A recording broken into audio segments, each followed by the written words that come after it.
Welcome on back, Philadelphia, to another edition of PHLY Union Podcast. I am JP Zapata, joined as always with the lovely Renee Washington. Ladies and gentlemen, we have another crazy match week. We have two matches to talk about this week. Of course, it starts off with Champions Cup here with Pachuca, but before that, we're going to look back at last Saturday against Sporting Kansas City, a big 1-1 draw here. And of course, Renee, welcome. Happy Monday to you. It was a fun weekend. Crazy ending as always. The Union never make anything easy, but how are we feeling today? Sports are really doing us in right now. Listen, today's only Monday, and in the last 3 days, we've seen. Well, I won't even talk about the Sixers because I just won't. But let's talk just NBA as a whole. We've seen LeBron James pass the scoring record, pass that 40,000 mark. Right. We've seen Caitlin Clark break all scoring records across men's and women's basketball for college. Today, we saw Jason Kelce, as we're sitting here still processing, announce his retirement and very tearful, emotional announcement. Earlier than that, as we were excited to kick off the day, we talked about on our Philly show, Zach Wheeler signed his extension. Yeah. So it's been like an emotional roller coaster. Saturday night, the Union, they were the epitome of emotional roller coaster. I mean, that game, wow. Wow. All I can say, JP, is this is how we're kicking off 2024. Every single game the Philadelphia Union has played so far has literally been first of all, they're undefeated. That's a positive. 9 goals for, 8 goals against. There's a positive. Yeah. But in this unbeaten start, it's been they had me in a chokehold all the way through the game to the final seconds. And it was no different with Ali Bedoya's late game heroics to get the tying goal because why not? Why not, guys? Why not? Well, keeping it on your theme here, we had a dramatic finish to Philly versus KC. Yes. Oh, throwing it back there. It's that Super Bowl a little bit. But there you go. Yeah, Ali gets that final, but it's definitely been a wild weekend here for Philadelphia. So to see the Union in the mix of it, giving us an up and down affair with Sporting Kansas City, which, by the way, we're going to dive into it, but it's not easy to play there. But it was a much needed point. And obviously, look, it's a rough part of the schedule right now with CCC in the middle of it. I honestly expected we were getting at least a week between the Saprissa showdown and then the Pachuca matchup here, but we're gonna have them here tomorrow, which we'll talk about too. But no, fun weekend, and we'll start off here with the Union versus Kansas City, which I'm excited to talk about here. Yes, I know. Marshall Lynch is saying cardiac union. I tweeted out and said, they're going to give me gray hairs. I cannot handle this if this entire year is going to be these down to the wire games. And I will say I'm enjoying the fact it's making for good soccer. You know, regardless, it's good soccer. It's thrilling. It's exciting. It's crazy. We'll also talk about some of the other games around the MLS because, the Union weren't the only ones that had a flurry of chaos. There's some that actually played in a flurry of snow. But it just reminds you how competitive the league is, how competitive CONCACAF Champions Cup play is, and also is a little nerve-wracking for how we kick things off. That game versus Sporting Kansas City, JP, was very eye-opening in a number of ways. And, when you look at the way that the Union played, the way that they came out, very flat, the injuries, the lineups, it's a lot to unpack. So let's do our best here. Let's do it. Marshall, what's going on? I appreciate the love there. So let's get into it. So a 1-1 draw against Kansas City. I think important to look at first was the lineup that Jim put out there because there were some notable changes here. So a little rotation. So the big ones, though, Renee, Jeremy Raffagnello and Chris Donovan get their first starts in 2024. Jeremy gets his first start as a member of the Union, so really cool to see him getting that accolade there. We talked about it. I expected Jim to keep an account that next Tuesday or tomorrow, he's not going to have a full back line. So that's a whole other thing we got to talk about. There's a lot. So Jack and Damon got the start. Jakob was at the left-hand side, so Kai can get some rest there. And in the first half, KC pretty much controlled the possession and controlled the pace of the game. But the thing was, nothing was really too dangerous. All their shots came from outside the box, but Remy Voltaire, I learned that it's not Walter, it's Voltaire. Remy Voltaire was able to essentially pickpocket at Bruno Martinez, who had some bad footing right outside the box, turnover right in the zone, and he nails that one. Not much Oliver Zemla. Maybe Andre stops at one, but Zemla unfortunately couldn't. And then in the second half, things got turned around because Jim then, right off the jump, right at the 45th minute, you saw Ali get out there, Daniel Gazza, Kai Wagner. That was a big difference because it took us 45 plus to get the game tying goal. So we're literally also, like Renee said, her hair is going gray. I'm biting my nails to the numb there. So Alejandro Bedoya in the 50th minute there, or 45 plus 5 minute there, the injury time, gets the volley there off the corner that would put it in the nets. Not much that to me Amelia can do there. He's a very surefire goalie, but nothing you can do there. Ali gets the game tire. I love seeing the scene out in the corner. He's obviously looking. He's doing a little troll job. He's excited. We'll talk about throwing beer on players, but at the end of the day, the Union Renee steal. Or will they get a huge point here? Because this is one of those games where it feels like you got to win because you were able in the injury time of the second half get that last second goal to secure a point there. But, I mean, I'm sure we would all want 3 points. Oh, so I know, Ivan, you're talking about in the chat. And what's up, Ivan? Make sure you guys hit that thumbs up button as you join in and share your thoughts. Join the conversation with us because it was a lot. And as you were just even recapping, everything you were sharing had me ready to go on a tangent. But the first and foremost is, as Ivan's mentioning, not the best outing for the Union. And this team, and what Jim Curtin was talking about afterwards is the fact that they are obviously managing in this early stretch of the season guys' minutes because of the fact you have a quick turnaround. A lot of MLS teams, or not every MLS team has that issue. There are some that don't have to worry about a quick Tuesday game. Yeah. So to have Tuesday, Saturday, plus you're traveling around all of that, going to Sporting Kansas City, down in Costa Rica last Tuesday. There's a lot of traveling involved too. So it's not even like you have a chance on those quote unquote non-game days to just put your feet up and relax. Mm-hmm. And so even this week, you're playing Sporting Kansas City away. Oh, now fly back and play at home on Tuesday. And then travel, the traveling in itself takes a lot. So, yes, I understood, and I'm glad, I will at least say, I am glad that Jim Curtin rotated players. You need to. And even though it takes away from the overall quality of the team, because you have Daniel Gazdag, Ali Bedoya, Kai Wagner coming off the bench, long-term, bigger picture, it's absolutely going to help them have that freshness. And I know Jim was talking about that, especially a guy like Kai, who already always logs a lot of minutes, to now have a chance to come off the bench. Ali Bedoya, and I was talking about this with Tyler, our producer Tyler Zulli beforehand, about Ali Bedoya right now. You do see him kind of learning. He's a little bit behind. He didn't have the full preseason like everybody else. And he's also in a new role, in many ways, including coming off the bench. And to come off the bench, get a card in his first couple minutes on the field, to me, it's that adjustment. He's making that adjustment of understanding starting versus coming off the bench is very different. And a lot of people, if you've never played sports, especially at a high level, might not understand what that mentally entails, that you have a whole warm-up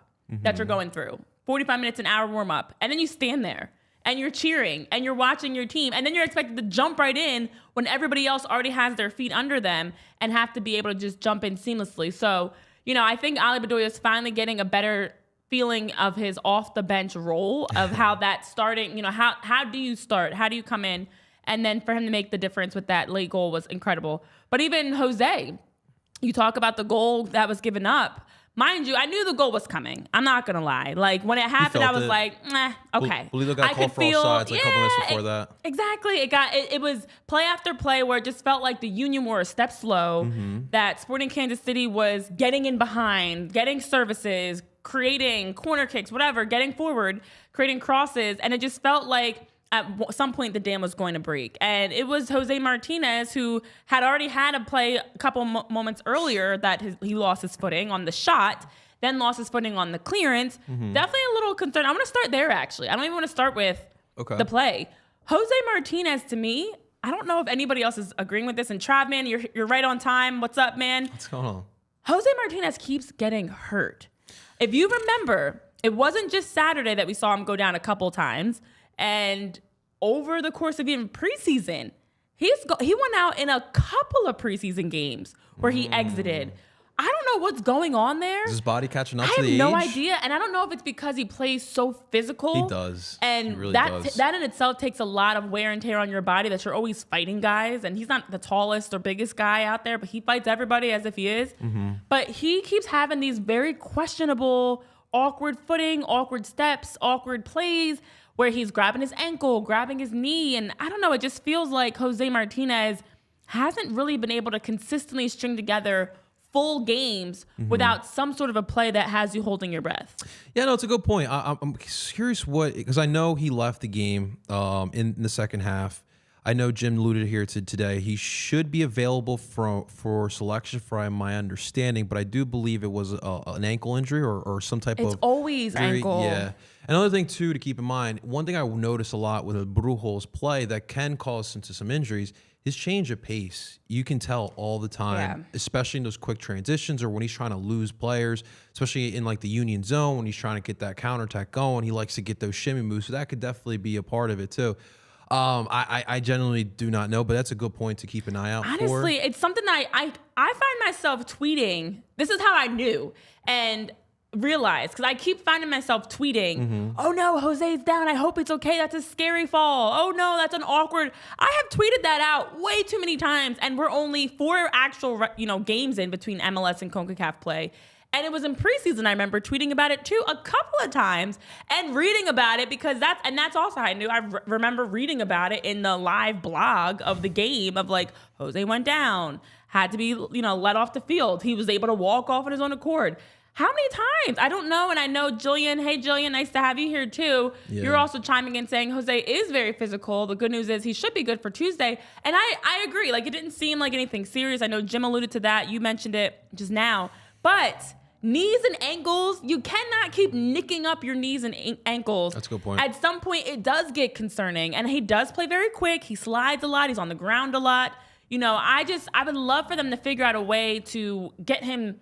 Like, how can you manage him that he can stay on the field? He's a big aspect for this team, a big part of their midfield. And most games, at some point, he's going down. Yeah. I'm going to go back and actually, tally it, because I want to say in between preseason and the first 4 games, it may have been 4 games, honestly. And obviously, El Brujo is important to have out there. When you're talking about that diamond midfield and that compactness, he's so big at that base of that midfield. But one thing I did notice, especially in that first half, that I felt very positive seeing, Renee, was him and Jesus feeding off of each other. Yes. And them kind of seeming like they were on the same page. There was instances like we talked about before. El Brujo does seem to be comfortable being a shuttler or playing out wide and providing that service with those crossings. There was a couple times, especially in that first half, I noticed where El Brujo and Jesus would switch off. Jesus would play at that base, and Brujo would move up as that shuttler there. I think that's something to keep an eye out for, because if that's the case, we talk about freedom, we talk about taking chances. Yeah. That's something that you definitely love to see. And those guys obviously have that chemistry, being Venezuelan brothers there, but that's something to keep an eye out for, especially in that midfield when we're talking different ways to attack. Yeah, exactly. That was great to see. I think the last thing I will say for Jose specifically is it could even be fitness. Sometimes you find yourself, your legs aren't fully where they need to be. And obviously we know the team has a lot of minutes already logged. For some, they may look at it as a benefit that you have had 4 games compared to others that maybe are just 2 games in. Yeah. For others, you may understand long-term that is a lot of action very early when you're not in peak fitness. So I just hope that they, for the performance and training management and training staff, they're able to manage it. But I do enjoy Jesus Bueno on the pitch. Has to be something we can consistently see. I'd love to see his role continue to grow within this team, because I do think he's that great off-balance midfielder. Yeah. He's gonna fill in where needed. He works so well with Jose, but also works well in the midfield role of just picking and choosing his spots. He covers well. He marks up well. He picks and chooses when it gets forward. He helps in transition. And so he's someone I feel like gets a little bit underutilized at times, but hopefully this year, especially with how much we've been seeing Quinn's role growing, maybe Jesus Bueno's role can grow too, and they can really fill in that void that Ali Bedoya is no longer going to play, as he'll be more of that true, off the bench, late substitution for the team. Absolutely. Before we get to some Bueno on the pitch, we'll get to some Bueno off the pitch, because I want to talk to you guys about one of our dear sponsors here today, and that is Coors Light, ladies and gentlemen. Ladies and gentlemen, it is soccer season. That means tailgating season is going to be warm in just a little bit here. So obviously you guys know me. I love my craft beers, but I cannot be doing too many of them these days, ladies and gentlemen, especially with the warm weather coming. So that's why I choose Coors Light, especially when it's that DOOP blue, not that Rocky Mountain blue, that DOOP blue, ladies and gentlemen. Of course, right now, Coors Light is making it super easy for us right now. Obviously, it's a great drink to have. It's very light, especially in the summer. But how about having that Coors Light right at your doorstep, ladies and gentlemen? Because right now, Coors Light, if you go to CoorsLight.com/PHLY soccer, you can order yourself some Coors Light right at your doorstep. Again, that is CoorsLight.com/PHLY soccer to get Coors Light to you right now. Please celebrate responsibly. Coors Brewing Company, Golden, Colorado. Thank you again to our sponsor here at Coors Light. Ironically, I just saw a friend of mine on my computer on their story, on their Instagram story, like on an airplane, the baby's asleep, and they're like holding their Coors Light. It looks like a great advertisement. And ironic, I'm like, hey, I recognize that. I recognize that brand. That's our Coors Light. But also, as we're talking about families and planning for your future, specifically, Mortgage CS is the place to do it. Mortgage CS, which stands for Concierge Service. They are a white glove service located right here in Philly. And the best thing about Mortgage CS is even if you're tuning into our show from outside of Pennsylvania, maybe you're in New Jersey, you're in Delaware, maybe you're down south in Florida or Virginia or South Carolina or out west in California or Colorado, don't worry. Mortgage CS is licensed coast to coast and able to provide that 24/7 customer service. Around the clock, you can text, email, call, reach out to them at any time, and Mortgage CS will help educate and empower you. They really want to help their clients get ultra competitive rates. Over at Mortgage CS, they're very big on making sure that you are feeling that exceptional customer service and that you can reach out any time of day with any question. If you want to talk about Jose Martinez's inability to stay healthy, or maybe you want to talk about the news that Jason Kelce retired, whatever it is, you can always reach out. Their CEO, Ben's phone number, right there on your screen. You can reach out at 267-391-7425 or email ben@mortgagecs.com. And over at Mortgage CS, they want to make sure that when you hear the word mortgage, you think of Mortgage CS, you think of Ben and Alec. And as the spring purchase market's almost here and the market is heating up very quickly, guys, they want to make sure they're also helping you guys be prepared for anybody that's a first-time home buyer looking to buy that lake house, beach house, second house, whatever it may be, to have an offer ready to be able to stand out amongst the competition and ensure that you're able to lock in on buying that future home. And they also offer refinancing options, rate and term refinances for a rate payment reduction, or cash out refinances. So head on over to mortgagecs.com/PHLY to get started and know that this advertisement is not a commitment to lend or extend credit. Mortgage CS is an equal housing opportunity mortgage broker. All loans are subject to credit approval. Certain restrictions may apply, and the company NMLS ID number 1464766, and you can visit mortgagecs.com for more information. All right. Now, I feel like there are so many things. So one of the most exciting things I feel like coming into today's show, to be honest, and this was such a nerdy moment, I was like thinking of all the things that we had to talk about, and there's a lot. We just are on the tip of the iceberg. And Eric Harrison, you're coming right into the chat, bringing up one of those conversations about the formation. We should really go back to the 5-3-2 or the 3-5-2. You feel it was truly the best, and it lets us put our 11 best players on the pitch, lets Kai play more forward and use his ability better. Listen, I will say, Eric, that's a great point about the formation, and we've talked about the formation a lot here on the show, about how do you get the best 11 guys on the pitch for the Union. Okay. And then on top of that, injuries play a factor. I want to start with the glaring topic that many of us have been talking about, but just not together maybe. Jacob Glesnes, struggling. Jack Elliott, struggling. I mean, we know Elliott did not play the first two games between all competition. Came out, got a red card in that game versus Saprissa in the second leg. So he will miss, sadly, Tuesday's game. And this is a whole other topic. This is what's wild. I feel like we're in the middle of a crazy plot with all these twists and turns. Him and Damian Lowe will not play Tuesday night. We'll get there. But right now in the short term, the center backs, we went from, it's three great center backs. We have this problem. Which two are you going to play with? What's the back line going to look like? Listen, Mbaizo didn't do great at outside back. Glesnes and Elliott have struggled at center back. Damian Lowe, I feel like, is honestly playing as the most steady. And then you know what you're going to get from Kai and Nate. And that quickly, it went from too many issues on the back line to like with a three back, and the way that they're playing, I don't know that I want a three back with Jacob Glesnes and Jack Elliott right now. Glesnes looks like he's still working back from injury, which he technically is. Yes, that surgery that happened at the end of the season, maybe it's taken him a little bit longer. But Jack Elliott also seems a step off. And I know he had an injury and was, working through that. So I would love a 3-back, and I think it'd be great on paper, but realistically, looking at how they're playing, I don't even know who's on the back line. Definitely for tomorrow. Mm-hmm. But right now, they got to get them going. The defense struggled every game, but especially the last 2 games. JP, I don't know if they're tired. I don't know if they're just not in as great fitness as Jen thinks they are. Damian and that's about it. Damian, Kai, and Nate. It's 3 for 3. Literally. I mean, you really do bring up some good concerns here, because obviously right now we've conceded quite a few amount of goals, and we're used to seeing those blank score sheets. Like, we're used to seeing those zeros, and so there is definitely that bit of a concern.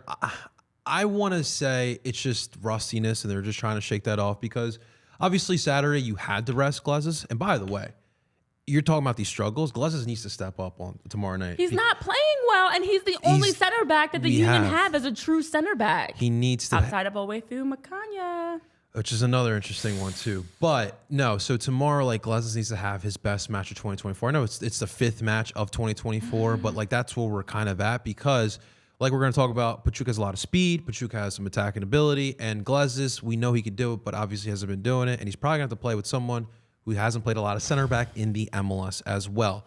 To Eric's point about the formation that we should use, there are times where I do feel like you're going to need that. I think that needs to be in your back pocket. But I think right now, in the way this team is playing, the midfield is the strength of this team. Right now, if you look at the way they've been playing, the strongest point of this team throughout all these matches has been that compact midfield, especially with the way Jack and Quinn have been playing on both sides. Obviously, Quinn had to play up top because of rotation, but he's looked really good at that right shuttle midfielder. And then you add on top, like we talked about, Jesus Bueno playing well, El Brujo Martinez. Listen, he's going to be solid regardless. So I think because of that, I don't think you go to that 3-back set, because obviously if you do that, you're playing with 3 central midfielders. So I just want to keep that compact midfield set. I want to keep that 4-back set for right now. Obviously, more injuries can definitely happen. So that's why I say you keep that formation in your back pocket. And when all the way through, that's tough, because again, you guys know how Jim is, and if he hasn't proved it in practice yet, he's just not going to get on the pitch just yet. He's still really young too. I just don't think Jim is going to rely on him on that situation. Unfortunately, Nathan's probably on top of the depth chart over all the way through at the moment right now. So, and we'll have to talk about that too, because the back line is going to look very interesting tomorrow without Damian Lowe, who's the only center back that's playing consistently well, and Jack Elliott. To get outshot by Sporting Kansas City and all of us be happy with a tie. I know Barbara Carroll, what's up, Barbara? You're saying in the chat, they shouldn't have to steal a point. Got to win some games. And I know, Travman, you're actively pushing for Makanya to get a chance, and it's feeling like it's about time. I do wonder if it makes more sense, especially since, I know I'm jumping ahead, but Tuesday you have to play somebody else on the back line. Like, someone's going to have to step into a role that they don't normally play. Whether it's Kai playing center back, which we saw some of, playing center back, and then you have Mbizo and Harriel on the outside. I think I'd prefer that over Nate. Okay. I think I'd rather have Nate Harriel on the outside back, just because he is younger. And it's hard. He's already playing left and right back. Like, you already are moving him enough. I feel like if he was a seasoned veteran, I think I'd be a little bit more comfortable with it, but it's hard to continuously move a guy's role. You see the field totally different, and you're playing a very good Pachuca team. But then on the other side, do you just maybe bring in Makanya, slide him in a center back, that his first debut is in the CONCACAF Champions League leg 1, round 16, and he's starting alongside Jacob Glesnes. Oh, even as I'm saying it, if Glesnes was playing better, I'd feel more encouraged by it. Yeah.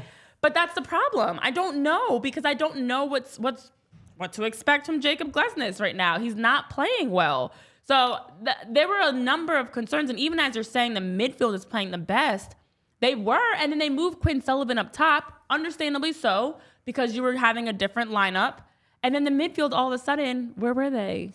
Yeah, it was a little off for sure. It was a little off. It was a little off. And without Quinn Sullivan in the midfield, that quickly you could see the difference of The movement was not the same. The possession was not the same. The offense was so disconnected. They couldn't. Even Jack's passes weren't as accurate for some odd reason. They weren't. Saturday. They were very off the mark. Something seemed. It was well. We know what it was. They had a whole different mixture of players, and I know on the broadcast they were saying like, "Oh, this is what happens when you have the younger guys out there, and you get more minutes from Chris Donovan and Jeremy Raffanello." But I'm like, it's not just the young guys, to be honest. Like it felt like all throughout the lineup in the first half alone. I'm not gonna lie, I was concerned. I'm just gonna be very blunt and transparent. I was pretty concerned. That was probably the first moment of this young 2024 season. I was like, oh, wait a minute. Like, because this is the reality. When you don't have Daniel Gazdag out there, Julian Carranza, who obviously we know wasn't even there, you don't have the ability to have Kai Wagner an outside back, and he's on the bench. That quickly, the team looked rough. And injuries happen. It's a long season. These are guys you have to be able to count on. And in that moment against Sporting Kansas City, and no knock on Sporting Kansas City, but that was kind of frustrating to see. Like, we've been talking a lot about needing depth, wanting versatility. And in that moment Saturday, I was like, whoa, this team looks young, disconnected, inexperienced, and just very much, they were chasing and they were getting dominated by Sporting Kansas City. That's not good. Yeah, they were definitely able to possess that ball. So back to the Macahania point. So I understand. I hear everyone, and I get and this is the thing, when we're in a position where we're at right now, where we don't feel too comfortable with some of the center back play, even though it's been pretty secure the past couple of years. And then you think about tomorrow, where you're out with 2 of your 3 major center backs. I understand everyone's sentiment. So let the next guy play up. The problem is, in this type of situation, I don't feel comfortable with a Pachuca attack that's got a lot of speed. Like, this is a different league. This is a very high-scoring, fast-paced team. Liga MX's teams, the attack is different than what it is here in the MLS. So to put a young center back like that in that type of situation, I don't like. Next to a struggling Jacob Lesnes, who's playing very slow and having handballs and misclearances and scoring. Oh, yeah, that Saprissa match was rough. That's the thing. Him. Like, I don't know. Let's really remember back. That was really bad. I mean, he's been making costly mistakes that are directly leading to goals. And no knock on Oliver Zemla, because I do think there are times we all ask, I think Andre would have gotten that, or would Andre would have saved that? But at the end of the day, stop putting your goalie, I don't care if it's Andre, Oliver, who's in net, stop putting your goalie in these really tough situations because you're just lax or making these mistakes. You are a seasoned veteran. You're the captain. You're the leader. And it's very uncharacteristic right now that we're seeing so many struggles on the back line, because I know we've talked about that's one of the consistent areas for the Union that you can always rely on. Yet, here we are 4 games in, and it feels like they are falling apart. It's very frustrating, because now it makes us wonder, holy crap, are we in for a very long season where the team is going to get exploited for the fact that they didn't make the offseason moves, they didn't add in any depth or pieces, because this ain't it. So, I mean, I know in the chat you guys are sharing various thoughts, and Tribeman, you're talking about needing to hold the ball. Jillian, you're saying, similar to actually what you were talking about, JP, probably not likely we're going to see Macania on the back line, maybe Kai at center back. That's what I'm under the impression it'll be Kai at center back next to Glesnes, and then Mbaizo and Harriel. You do want to have the best 4 guys on the back line possible. And the scary part, though, is Jim's going to have to pick this carefully, and apparently he's had this plan set since after last Tuesday's match against Saprissa, because, like we talked about, Pachuca are very dangerous on the wide channels. Yeah. Kai Wagner, one of the best defenders in the MLS for a reason, because number one, he's really good, obviously, as we all know, coming up and attack and helping provide service from wide. But in turn, he's really good at tracking back and defending. Now, like you've talked about before, defensively, overall, this back line has had some iffy moments, including Kai Wagner, but you feel much more secure there. And then on the other side, look, Mbaizo provides width, but you know he struggles coming back.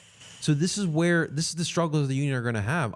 Unfortunately, Renee, like tomorrow, you got to possess the ball. Like, I know we like to run like that 30% possession, but like this is why I always say, like, you need to have different looks. You need to be able to win games in different ways. Tomorrow, you can't rely on your defense. I'm sorry, but you cannot rely. And I know Andre Blake is back, which is freaking awesome.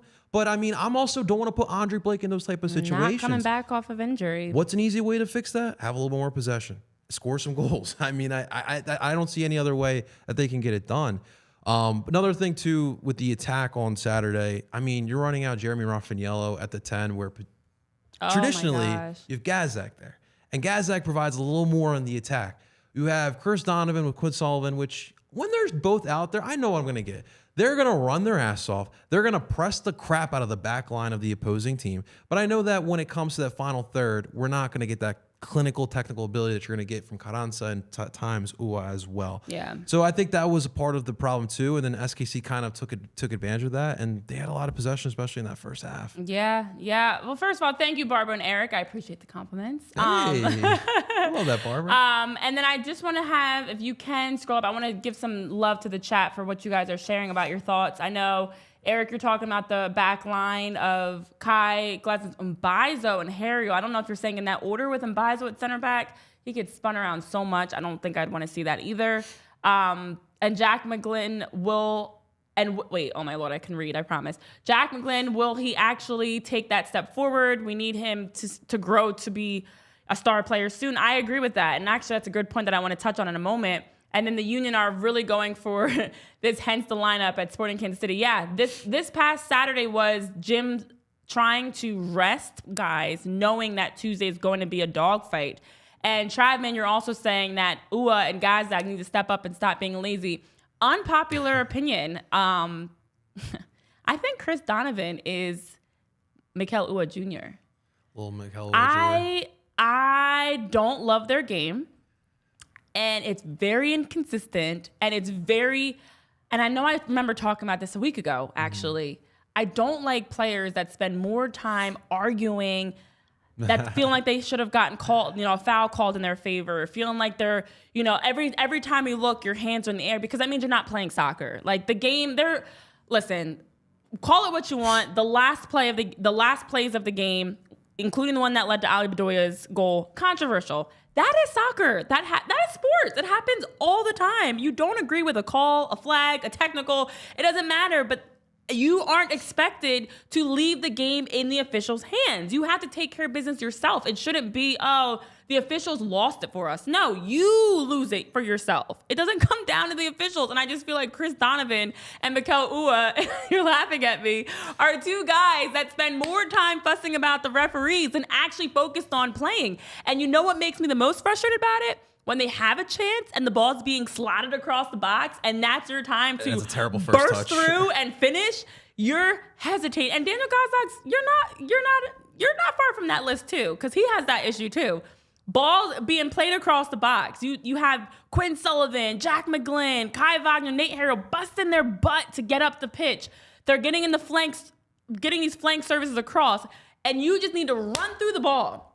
As a goal scorer, I can tell you, your eyes light up when you see the ball. You see your guy working out wide. You know where they're placing it. You know what they're trying to do. You have the insight. This is your teammate. So you should know Kai Wagner's up that left side. He's trying to find me. I got to get open for him. I got to be ready to finish.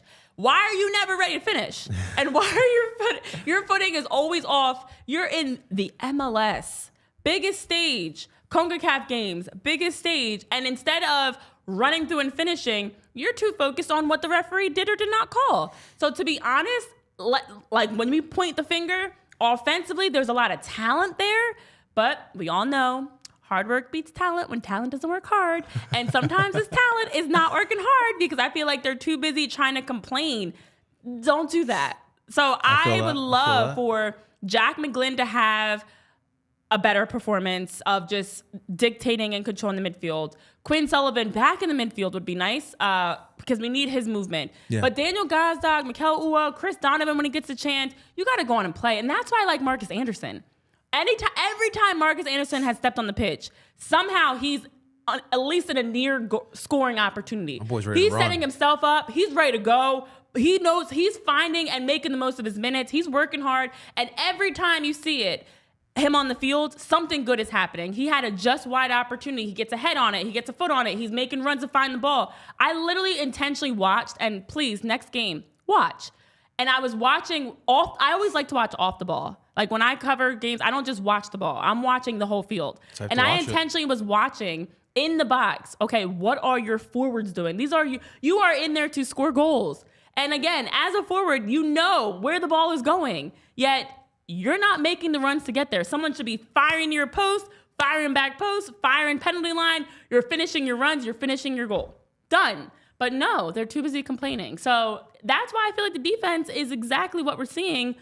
Struggling, tired, exhausted because you're not possessing, you're chasing the game. And then when you do have a chance in the final third, it's all of this. It's all this. I'm gonna tell you something. I'm gonna tell you something while you're laughing. You're gonna like this. But real quick, Chris Donovan.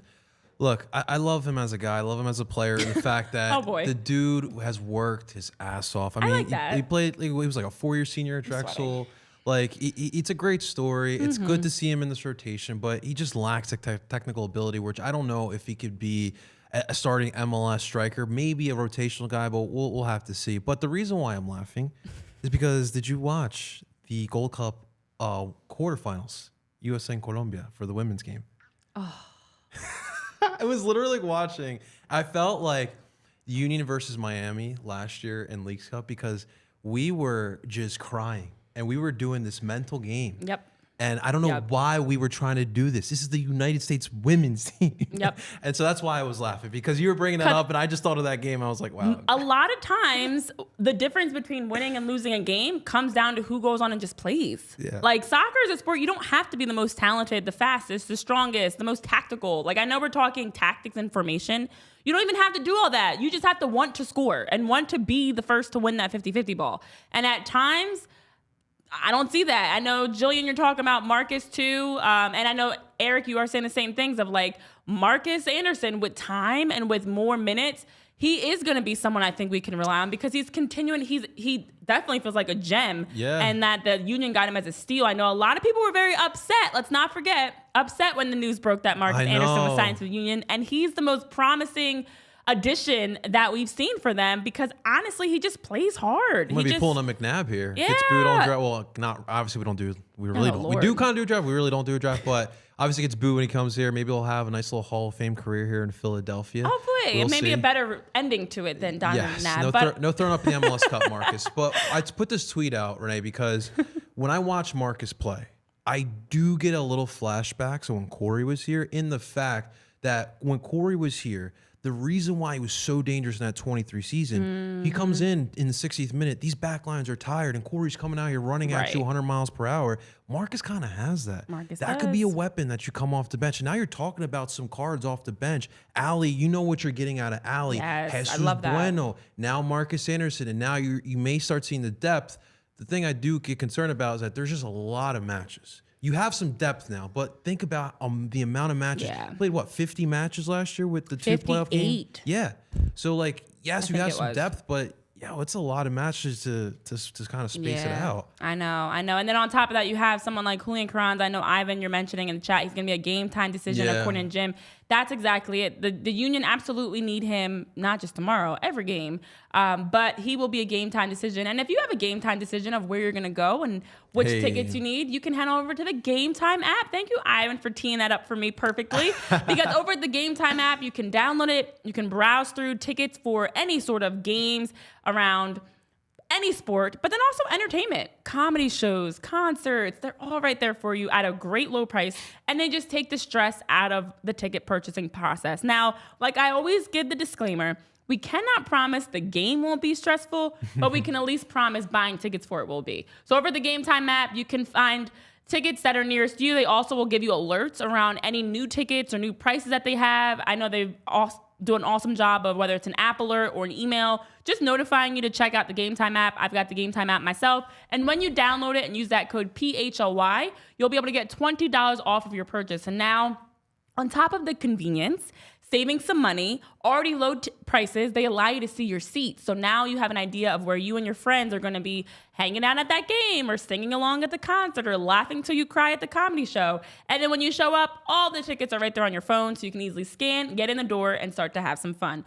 So check out the Game Time app today. Download it for the place for those last-minute ticket deals, great prices, so you don't have to worry about the stress of planning and getting. And now you can get exclusive flash deals on tickets for anything. Any concerts, comedy shows, theaters, soccer games, basketball games. It is March Madness coming up too. Plenty of games right there for you on the fastest growing ticketing app in the country. which is for a reason. So the Game Time app, download it today. Use that code PHOY and get $20 off your purchase. Absolutely. That's definitely something I'm going to be using for my events, but something I'm going to be using for my hunger. I'm going to be using Bagels & Co., ladies and gentlemen. Thank you, Bagels & Co., for sponsoring here today. Of course, Bagels & Co., guys, Brooklyn-style bagels, but it is made with that Philly love, and that's the most important part there. And of course, with this inflation times that we are living in, Bagels & Co. is something to consider, ladies and gentlemen, because we're talking huge bagels here, ladies and gentlemen. You're getting that bang for your buck, especially with the large variety of different types to choose from daily. 15 to 20 different types to select from. And of course, they always keep you ready for all the holidays. We're coming up to St. Patty's Day. Keep an eye out for some of their St. Patty's selections, including their largest cream cheese selection. 30 different flavors of cream cheese and schmears. You cannot go wrong, ladies and gentlemen. So what are you waiting for? Find your local Bagels & Co. Head on over to thebagelsandco.com/store locator to find your local Bagels & Co. Again, that is www.thebagelsandco.com/store locator for your closest Bagels & Co. You know what? I'm going to do Bagels & Co. this weekend. I've already decided. Saturday morning, that's my breakfast. What? Right here on Monday. On a Monday? Look on at you. Monday. Lock. It's a lock? It's a lock. Lock it in here, ladies and gentlemen. Tyler and I were talking about this on Thursday's show. Big pork roll guy, myself as well. Pork roll and egg. Their pork roll egg and cheese. So good. I'm sorry, I will do cheese. Yeah, no, I will. I got the pork roll and egg because I don't like cheese, and they gave me like 3 pork roll slices. Yes, like I need a meaty pork roll and egg. I don't want one little measly slice of pork roll that's cut in half, and then you got the one egg. Like, I want it like falling off the bagel. Yeah, what do you? Come on, you know, that's the best way to eat it. Skimp out on pork roll, guys. Bagels Co. does not. No, exactly. So, okay, I love that you're making. Okay, good for you. I had a pork roll and egg the other day, and highly recommend Bagels & Co. They've got such great food. All right, now that I'm getting hungry, even though I had a great sandwich for lunch, let's talk about the most pressing news, the preview of Tuesday night's game, because all of this Saturday, I couldn't help but go back to the fact that the Union have to fly home and do this all over again in just a few days. What?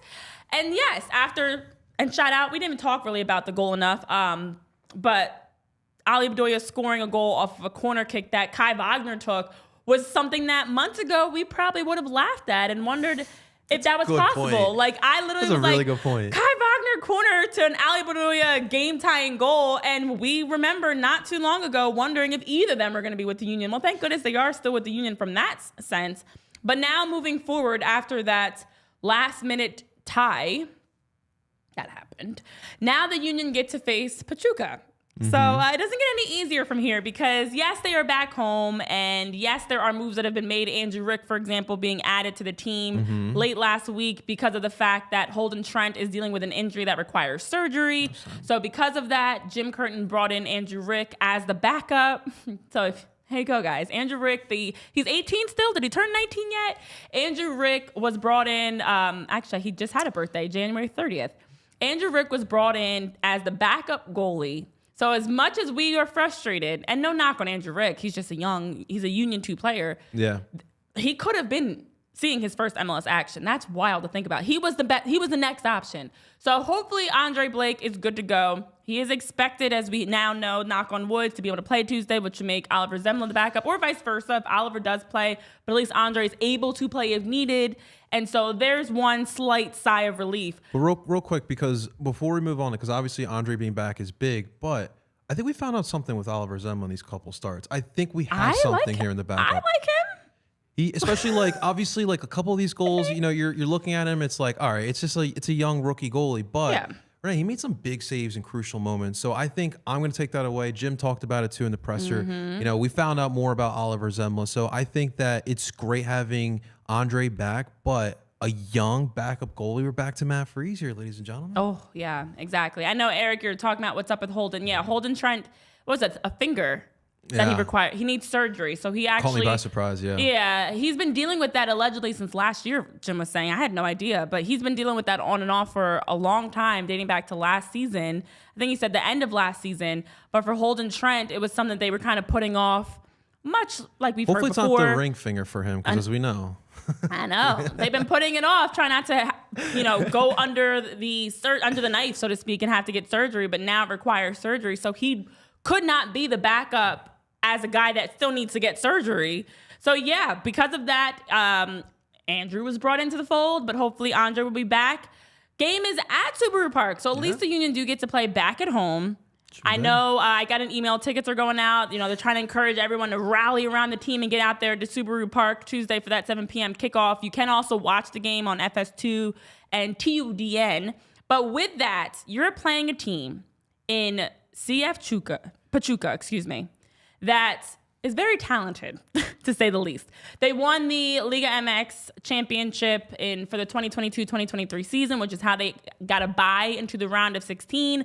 And for CF Pachuca, who's coming in, they've got a lot of talent. This is a team that's coming off of a 3-2 win Saturday against FC Juarez. They're 18th in Liga MX play, they beat the currently 18th team. But also, they sit third in the league, so they beat the 18th team. My bad words. They're sitting third in the league with a 7-1-2 record. They've got the most goals. This is what really took me by surprise because I'm like, oh no! They've scored the most goals across the league. So sitting in third place in Liga MX with the most goals, 24 goals that they've scored. But on the flip side, they have given up. They have given up a lot of goals. And they are a team that has struggled defensively. They've given up 18 goals, which is actually bottom third across the league because they do play a very run-and-gun style, as the reports have indicated. They're a team that likes to play up-tempo. They like to fly in a lot of numbers at you. Very similar scouting report, actually, to what we heard about Zapata before the Union played them. But across their roster, they've got a lot of talented goal scorers. And now you're going up against a Union who, as I mentioned before, and just to remind you, is going to be without Damian Lowe and Jack Elliott in this game and needing to have a back line that's going to look very interesting and unique. Yeah, it's going to be interesting to see how the Union kind of combat this quick attack of Pachuca here, considering what they're going to be without here. It's really going to come down to Kai and whoever plays on the other. Well, I guess we'll see what that back line looks in general. I would expect Kai to start as a fullback here. Considering that, yes, the main danger here for Pachuca is going to be those widths. And so we just talked about it here with Glezis. Like, Glezis needs to not only have a better game, but needs to man that back line because whoever he's going to play with is going to have that experience. And so I'm assuming that Solomon Rondan is going to be playing at that striker tomorrow, who, if you guys don't know, he's a very well experienced striker. He's played in England with West Brom, Newcastle. He's over here now in Mexico playing for Pachuca. And we'll see what the wingers are. But they do line up Drisi for the most part on that left. Macias or Figueroa on that right. That's where that speed's going to be coming from, especially with those channels from their fullbacks as well, with those overlap runs. Look, it's gonna take a team effort. Yeah. The Union have to be on the same page at all times. And I do think that you're going to see a lot of continuity with that lineup. Obviously, you saw what happened on Saturday with some different changes, but you're probably going to see a lot. The only real question is obviously Julian Carranza, which if he doesn't play, honestly, Renee, I want to see your boy Marcus in there. Just better. Because I just think with him and Ua, I want to see Marcus kind of spacing out and stretching that back line. And for Ua, dude, you've had a couple games under your belt. That rust needs to be shooken off, and we're probably going to rely on him to get some goals. And of course, like the last what happened in the first round with Saprissa, we don't want that. Like that wild back and forth, relying on that away goal, keep an eye on that aggregate. Like we don't want to rely on that. So I think it's important to take care of business tomorrow, but also don't allow too many goals because those away goals count for a lot, ladies and gentlemen. And then take care of business against Pachuca. But Liga MX teams are never easy, Renee. You always got to keep in mind just the physical play, the speed that all these teams. It feels like all these teams play a similar style of soccer. Yeah. So that's something to always keep an eye out for here. Yes. So as we're talking about Pachuca, definitely some things to keep an eye on is their track record. Since joining the Premier Division of Liga MX back in '98. Here's some numbers for you because, hardware is important and your track record as a successful club is also. So in 26 years, they've won 7 national championships, 5 CONCACAF Champions Cups, the 2007 Superliga and the 2006 Copa Sudamericana. This is a team that's won a lot of games. Most recently, they won back in 2016 to the 2017 season in CONCACAF play, and they also have had players such as Eric Sanchez, who was a part of that group. Now, this team also lines up in a 4-2-3-1 typically. We know last game in their Saturday matchup against FC Juarez, that number 18 team in Liga MX, they actually did not play most of their starters, still got the win. They didn't play their starters, still got the win. They didn't play their starters, still got the win. I'm sorry. I just didn't know if you guys heard me the first 2 times because they didn't play their starters and rested them and still got the win. Even though it was 3-2, they still got the win. But anyways, this is a team that likes to score. They like to play up tempo. They fly numbers at you. They attack the wide areas. They have, as you talk about, Rondon, who leads the team in scoring 6 goals in 10 matches. Wow. Chef's kiss to that one. I love scoring goals. That's a beautiful thing in my eyes, that you're consistently scoring goals for your team. And then also looking across their roster, they have guys, Carlos Moreno, who's in his 6th year with the club. You've got some other names like Luis Rodriguez, who has 23 appearances in his Champions Cup career. So there's a lot of veterans, in addition to the fact that they really fly with their 4-2-3-1. That front 4 is nothing to sneeze at. And they're going to come in well-rested and come in as a team that, after having a bye in the first round, is getting into their first, CONCACAF action. So, Tyler, I think you've got a nugget for us that you want to share about this matchup. How about, so I was looking at the bracket, and I didn't realize how I don't want to call it lopsided, because there's still really good talent outside of, and some of the best teams are not MLS teams, but 7 of the final 16 CONCACAF teams are MLS clubs. On top of that, 2 of the 8 matchups are MLS versus MLS teams, which means that at a minimum, 2 MLS teams are going to go through to the round of 8. 6 of the 8 matchups left in the round of 16 include at least 1 MLS team. Okay. There's some interesting numbers, some positives for MLS play, that you have teams that, as you mentioned, at least 2 should be advancing to the round of 8. I did see that even in the first round, where there were some matchups that were MLS versus MLS. That's unfortunate. But the brackets for the Champions Cup, I think I remember it was all except for like 2 of the brackets that just had 1 MLS team. And then the others had 2 MLS teams, which is where you're seeing the matchup of MLS versus MLS. So it is exciting for the league as a whole to be on the international stage and be doing well. But for the Union specifically, in this matchup, leg 1, I'm very much nervous. You've got a lot of veterans. You've got a lot of talent. You've got players, whether it's Javier Lopez, who's played with the San Jose Earthquakes, or Mexican international midfielder Eric Sanchez, or Moroccan international winger Usama Idrisi, Rondon, a Venezuelan, as you talk about, international goal-scoring striker. Listen, they've got a lot of dominant, veteran, experienced, championship-winning types of personnel across this roster, going up against a banged-up team in the Union that's going to be definitely without 2 of their best center backs. Yeah. And possibly without Julian Carranza. Yeah, man, you guys talk about Jim and just like how the club, he like tries to build that culture, and it seems like it kind of resembles a little bit of Jim's personality as well. Well, listen, Pachuca's manager, they definitely have gathered his personality as well. Guillermo Alma, Uruguayan manager, 57 years old. He's been in the Liga MX for a little bit now. He's known for his stint with Santos Lugano, where a very famous manager, El Piojo in Mexico, who we saw last year with Querétaro, they had a very infamous brawl, essentially, when he was when Guillermo was with Santos Lugano. So we always see here, actually seen in CCL back then, when Atlanta United came in here in 21. We all remember Heinze versus Curtin. That was an epic battle. Ali Bedoya had to get in the middle of that. Will we see Almada versus Jim Curtin? Will Almada get a card again in this one? Could we see some shithousery here on the sidelines? That's definitely something to keep an eye out for. But it does feel like Pachuca kind of play with this personality as well. They're very physical too, and they don't take any crap from anyone. So it's going to be a fun one. I think the big question here for me, Renee, is will the fans jinx Pachuca and go to the Rocky Steps tomorrow before the match? That's what we're all dying to know. Please go. Go see Rocky. We will the drive you. We will literally drive. And if you want to add to it, go get some cheesesteaks.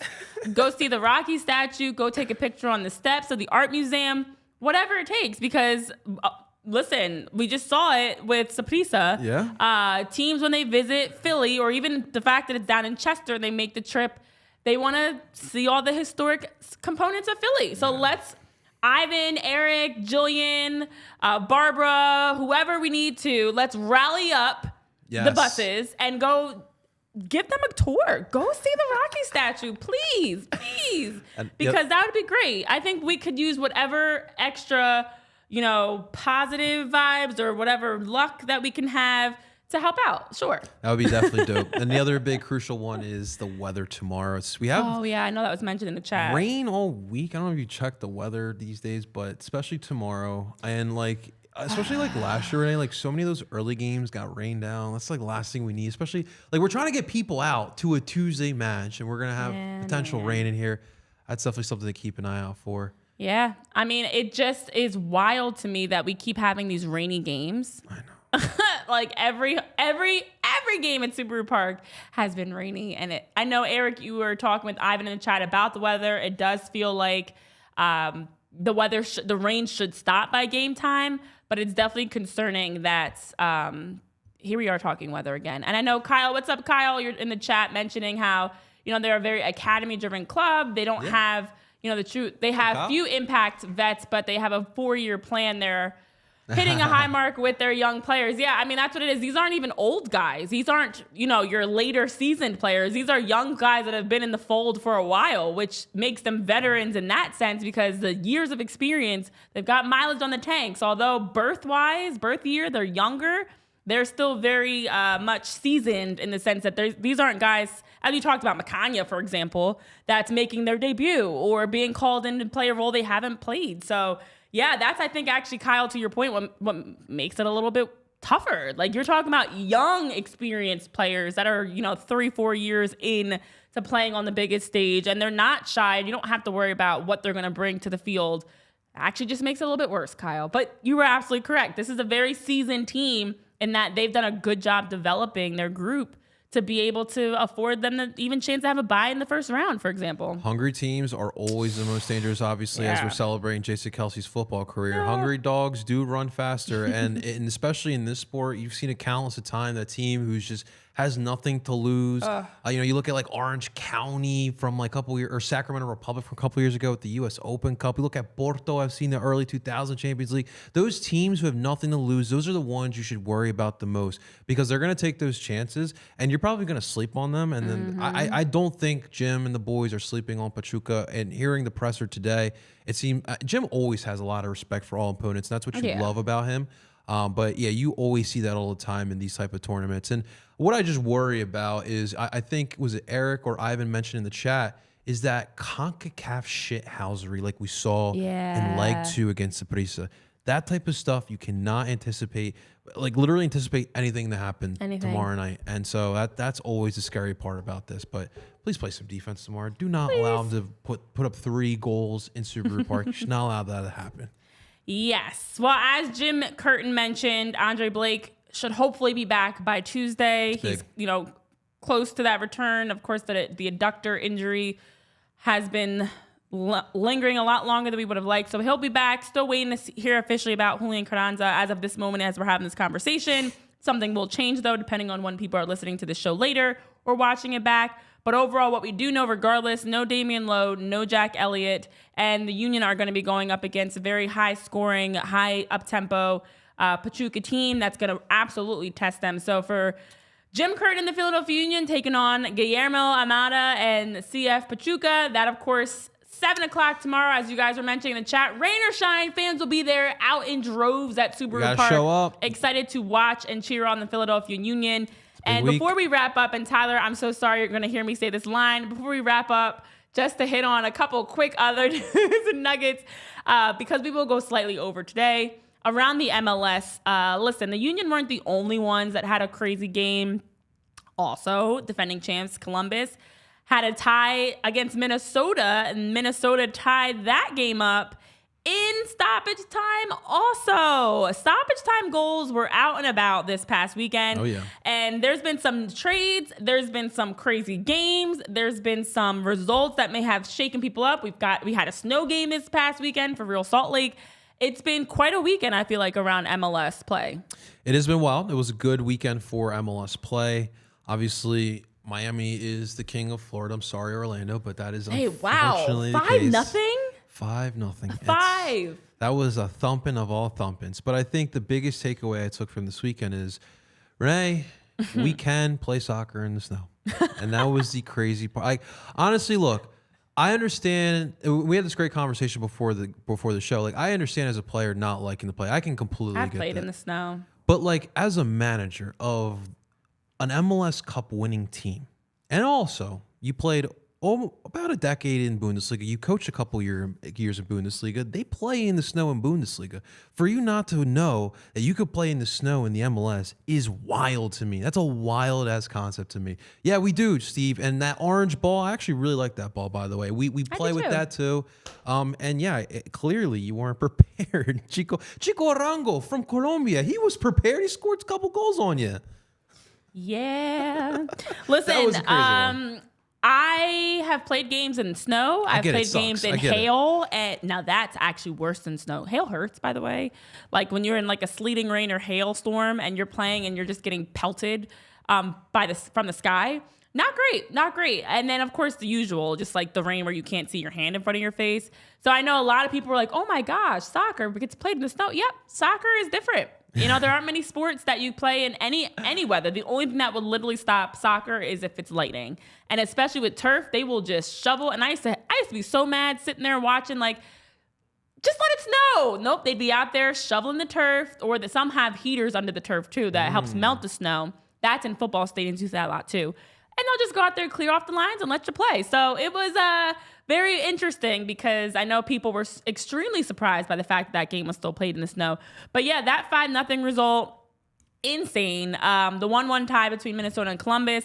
This year has started off, and I know we talked about the numbers after week 1, where a lot of surprises, a lot of road wins, but also a big trade that just happened, JP. Oh, man, this one's going to be rough. So, obviously, as we all know, Miami needs to get rid of some game off the books. So, unfortunately, DeAndre Yedlin, their captain, gets the axe there. He gets traded to Cincinnati, which is not a bad trade for him. I mean, goes from playing with Messi to one of the best teams in the Eastern Conference. And now, Renee, you look at Cincinnati, they probably have the best back line. Obviously, Alvaro Barreal may leave in the summertime. He's one of the best left backs in the MLS.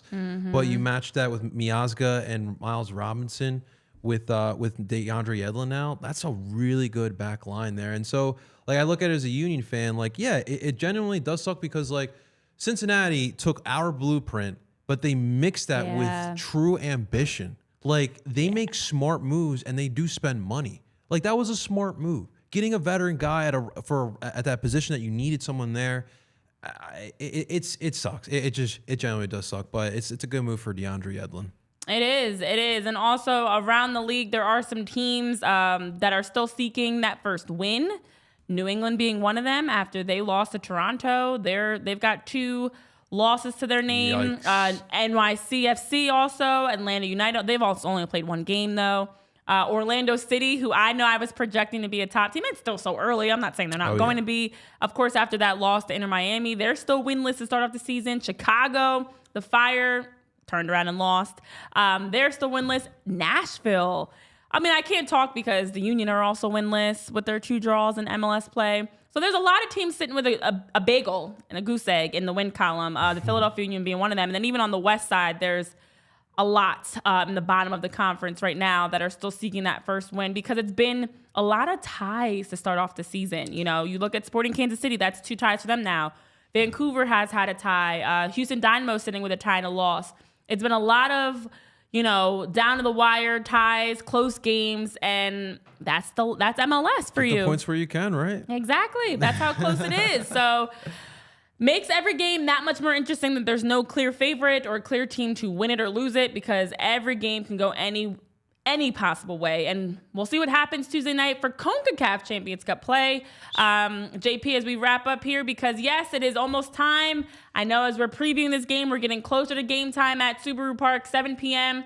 And you're going up against a Pachuca team, as we mentioned, top of the Liga MX in goals scored. But yes, as we talked about before, and Kyle's reminding, bottom of Liga MX in goals against. So we'll see what happens. It will be a game with both teams.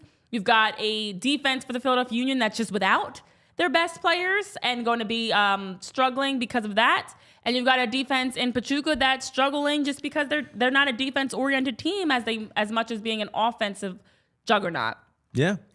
So I'm just hoping here tomorrow that a couple things. Obviously, the atmosphere. Maybe we'll see what the weather holds up, how it looks. Maybe that'll be an effect here for tomorrow. But just the fans, I know, and Kyle's mentioning here in the comment section as well. I know it's tough. It's a midweek match. Oh yeah. We have school, we have work the next day. The weather might not be the best, but show out and show up for your blue. Because listen, they need that. They need tomorrow to go in their way because going to Pachuca is not going to be easy. And so before we do sign off, I want to say this. Okay. Obviously, listen, before the game, we're going to need to get motivated. Why not just look at the guy who just retired, who also gave us the best drum banging in Union history in Jason Kelce? I think I speak for all of us Philly sports fans.